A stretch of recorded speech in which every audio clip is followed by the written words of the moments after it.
I was on the high school team, high school weightlifting team, all 4 years, 4-year varsity. Okay, and how well did you do there? I would say I was pretty mediocre. I made like regionals my sophomore year, again my junior year, and I finally made the state meet my senior year. But I actually I bombed out at the state meet my senior year. So I didn't make much noise on the high school level. That's for sure. Cam's a special athlete. He works harder than probably most near end athletes I've seen or worked with in the country. His recovery's on point. Very, very intelligent kid. He was, I wouldn't say average in high school. He was still a state level weightlifter. Everything didn't go his way in high school at the very, very end, but he was still strong. He's gotten a lot better. A lot of things had to come together for me to get this spot. So when I made it, I wasn't surprised because I did everything I could to make the team, but I felt grateful, definitely, because there were a lot of things out of my control that had to happen for me to get there.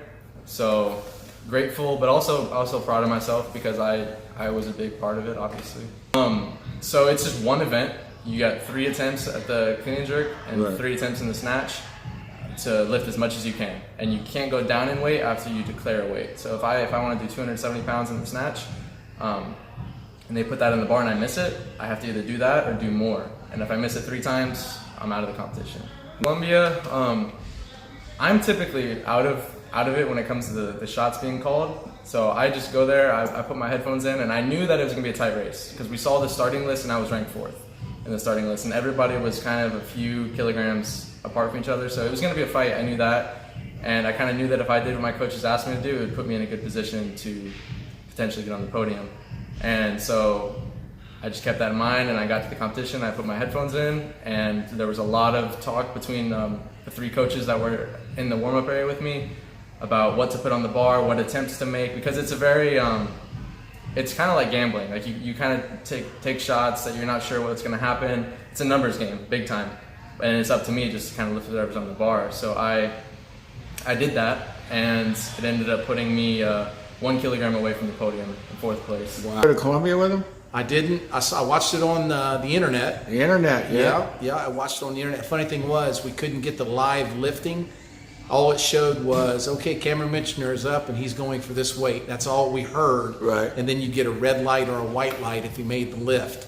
So we'd be on edge, waiting, and you get a white light and the place would go crazy. We start celebrating. So I don't know if he told you this or not, but all 3 of the lifts in the first and second event he made. So we were pretty happy about that.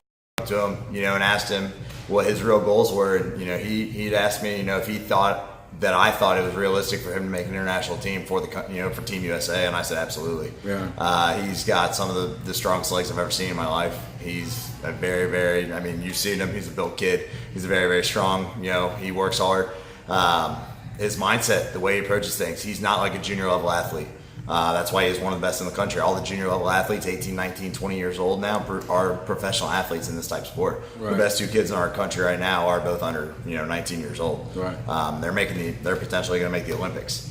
So he's just got a really strong mindset. He puts in the work every single day.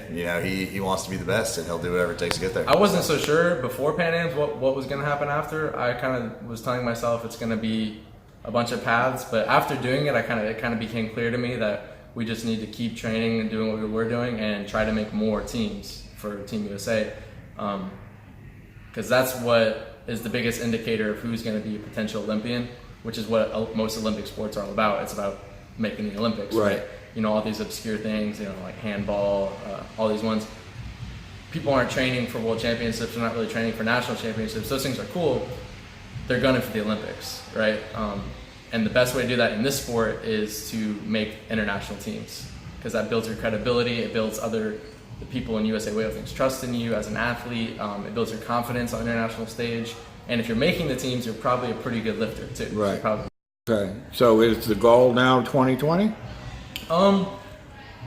That's a tough question because a lot of people will be asked that, and I know a lot of people who would say, yeah, in the Olympics 2020, I'm going to go for it. But I personally know what that takes to get there, and it's something that I'm willing to do, but it's something that I just don't want to come out and say, yeah, like that's it.